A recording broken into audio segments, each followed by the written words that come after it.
great fanfiction. Written by Des. Illustrated by Jazz. Phil pushed his foot down on the accelerator of his Ford Mustang, raising the needle on the speedometer to the space between 35 and 40. It wasn't actually his car, it was his girlfriend's. He was just borrowing it for the day, because someone had siphoned gas out of his. "This song sucks," Phil said to the pig sitting in the passenger seat, as the radio began to play some bubblegum pop song. "Don't change it, bro. This beat is sick," the pig replied. His jowls shook like gelatin with every syllable. He began shaking his hooves to the music, showing off some of the dance talent he'd gained from 12 years of being a professional dancer. Phil quickly became overwhelmed by emotion.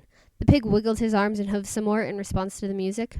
Each position seemed to pull more tears from Phil's bright blue eyes. It was a beautiful display of dance, and Phil was in awe that he had the opportunity to witness it. Unfortunately, Phil had gotten to the supermarket parking lot and had to turn off the radio.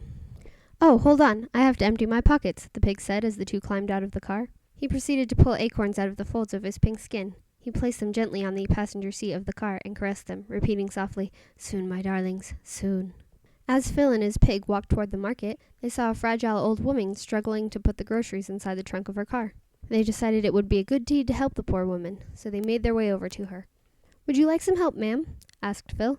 The elderly woman said nothing. She continued loading plastic bags into her car. Phil noticed at this point that the bags were full of little yellow birds. They were alive and chirping softly. Phil began backing away slowly, his face contorted in fear. His pig followed suit, but was calmer. Phil couldn't believe what he had just seen. "There had to have been at least 30 birds in that bag," Phil said. "It's disgusting. Doesn't she know you're only supposed to put 5 in a bag?" "Dude, no, you're thinking Norwegian yellow birds. Those were obviously Canadian yellow birds. You can tell by the black markings on their beaks." The pig began spinning around on the blacktop. "Bro, we need hot dogs." "We can't afford hot dogs." "We could if I found $6 more." Phil nodded his head. There was no point in arguing with a pig that was bent on buying hot dogs. Phil flipped his hair around. It was long, straight, and black. The rest of him was tallish, skinny, and white. His pig was short and pink. He had no hair, except for the white tufts on his belly, but you couldn't see them through his shirt. The pig wore a purple button-up shirt with long sleeves rolled up. He didn't wear any pants, but his 2 back feet were in flip-flops. As Phil and his pig went into the automatic glass doors, the pig began to dig furiously in Phil's pockets. Being yanked down by the pig's hooves, Phil struggled to keep his balance. "What on earth are you doing?" Phil spouted. "Get out of there! It's not Narnia!" Pausing, the pig peered up until his eyes met Phil's, and curtly announced, "I need something, sir, so if you don't mind, I will return to my pillaging." Though Phil was concerned that his pig chose to search through his pants, he closed his eyes and suffered through the fierce rummaging. Finally, after 3 or 4 very uncomfortable minutes, the pig emerged, victorious, grinning and clutching a hoofful of coins. Thrusting them into Phil's hands, he demanded that Phil count how much they had. Finishing the count, Phil announced, "We have 34 whole cents." "Well, that isn't nearly enough to purchase hot dogs with," accused the pig, as if Phil had intentionally brought insufficient funds. The pig surveyed the room carefully. Positioning his face into an inquisitive smile, he wandered up to a girl with long blonde hair and pulled her attention away from her milkshake. "Excuse me, ma'am," he mumbled. "What is the best thing that you think I can buy with 34 cents? Confused and startled, she replied, "You probably can't afford anything for that." The pig's smile disappeared, and a disheartened look replaced the shine in his eyes. "But, I have a little extra change left over from my milkshake, and you can have it if you'd like." Digging out $1.02 from her bag, she handed it to the pig with a smile. He took it with a thank you, and she wandered away. The pig turned and realized that Phil had appeared behind him. He offered the money to him, and Phil looked confused. "Did you just con money out of an innocent girl?" Phil queried. "It's not a con if she gave it to me. Besides, it's for hot dogs. Do you want me to starve?" the pig defended. Phil resigned to his chair, as he also resigned to the unrelenting will of his pig. The pig disappeared into the crowded market. 30 minutes later, Phil awoke to a thump on his head. His pig had returned to his side, and in his hoof he held a sack emitting a very familiar aroma. Phil turned his tired gaze from the sack to his pig's face. It held a particular delight that could not be replaced. His hooves outstretched, with a sack handle around each one of them to reveal to Phil the bounty that the pig had worked so hard for. With the utmost pride, he offered Phil his choice of any one of the individually wrapped hot dogs. Phil took one out of the bag and took a bite. His teeth tore into the hot dog, and he felt the juices slide down his throat as he chewed. "So you pestered everyone in the store until they gave you enough money to go and buy hot dogs," Phil said. "Even better," the pig said as he dove into the bag with his hose. "I found these out back near the dumpster." Sure enough, upon further inspection, Phil found that the bag contained a few cigarette butts, and 2 of the dogs were half eaten. He retched a bit, but vomit was trying to worm its way up his throat. He choked it back. "Why would you feed me that?" Phil shouted. The pig's eyes began to tear up. The pride he had felt for finding the hot dogs was now gone. "I just thought you'd like one," he began to cry. Phil felt awful. He hated seeing his pig cry. He crouched down and hugged the pig. He apologized, and they bumped knuckles to ensure that they were still friendly. Suddenly, the roof of the supermarket crashed down. The tiles collapsed onto the floor, breaking from the fall and kicking up dust. Amidst the rubble was something that resembled a horse. It was all white, including the glorious mane. The only thing that separated it from a typical white horse was that it had a sparkling horn that stuck out from its forehead. "Well, step on my toes and call me Spanky. It's a goddamned unicorn!" Phil exclaimed. "Dude, that's obvious. You don't have to say it out loud," his pig replied, while inching forward towards Phil's direction. When Phil tried to move forward, he realized that the pig had positioned himself upon the toes of his sneakers, and when their eyes met, he said, "Spanky." Phil shook his friend from his being and inched forward toward the unicorn, which had managed to stay standing in a proud pose despite the great fall. The pig and Phil shuffled forward, hand and hoof outstretched, in anticipation for the feel of unicorn between their fingers. When they were only a few inches away, the unicorn wrenched its head around and found the rustling bag that was still clutched in the pig's non-outstretched hoof. A flare of rage flew into the unicorn's eyes. The glare struck the 2 potential unicorn molesters, stopping them in their tracks. Slowly turning their heads toward the source of the rage, they locked eyes with the furious unicorn.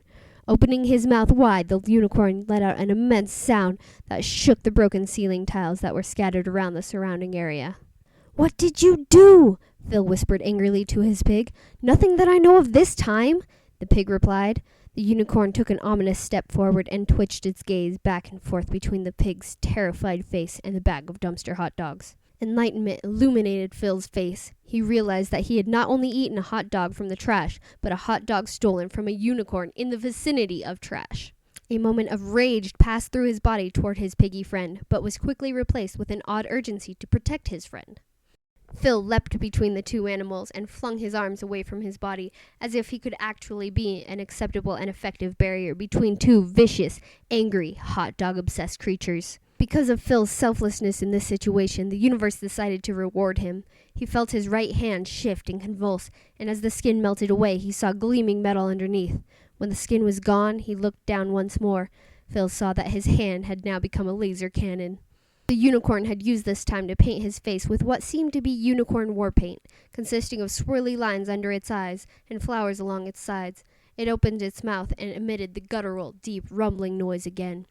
Phil raised his new laser hand and willed it to fire. It shot a red light straight at the unicorn. The unicorn lowered its horn and deflected the laser. The beam shot across the store, melting the metal racks that it met, until it found an elderly woman shopping in the frozen food section. The beam shot clean through the poor woman, erupting in a shower of baby ducklings and frogs as soon as it exited her body. The unicorn charged at Phil's pig, but Phil grabbed the unicorn by the horn with his left hand and redirected the unicorn's charge. The unicorn then wheeled around and tapped its hoof down 4 times. Every time it tapped, an opossum sprang up from the ground. Phil took another shot from his laser arm at the unicorn. The laser struck the unicorn on the side, burning away all of the fur. Underneath the fur was a gleaming metal, similar to the kind that composed Phil's new laser cannon arm. The pig ran at the unicorn now, but was unsure as to what he was actually trying to accomplish. He began to climb the unicorn's hind legs and mounted it. He grabbed the unicorn's mane with both of his hooves and pulled. As he pulled, he could hear Velcro becoming undone. In each hoof, the pig saw he held chunks of fabric instead of glorious unicorn hair. Underneath the fake hair, he could see a large zipper. His hoof clumsily reached for it while the unicorn bucked and thrashed. He finally got a hold of it. The pig pulled the zipper down the beast's neck, and out of the newly opened hole, rabbits came pouring out. The unicorn husk began to collapse as the rabbits that composed its inside erupted from its body. "What the hell is going on, Phil?" the pig said in distress. "I don't know, but it's really cool." Once all of the rabbits had left the unicorn husk, Phil and his pig examined it further. It was essentially an armored sack of rabbits in the general shape of a unicorn. Phil's arm, sensing no immediate danger, morphed back into his regular human hand.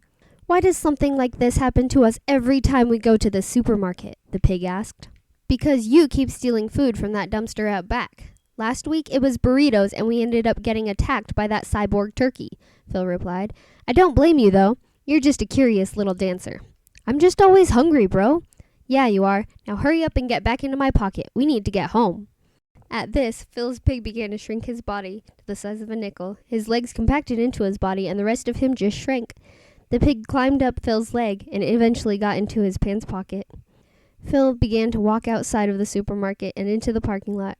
He passed the old lady eternally struggling with her birds and got back into his girlfriend's car, doing the best that he could not to squish his pig in his pocket. He slid the key into the ignition and the car rumbled to a start. Phil then proceeded to drive onto the main road, being sure to evade the massive bees that inhabited the air at this time of day. Phil saw a big blue box floating in the middle of the road and knew he had to run through it or he wouldn't get any power-ups for the drive home. He hit it and was thrilled when he got a green turtle shell as a power-up.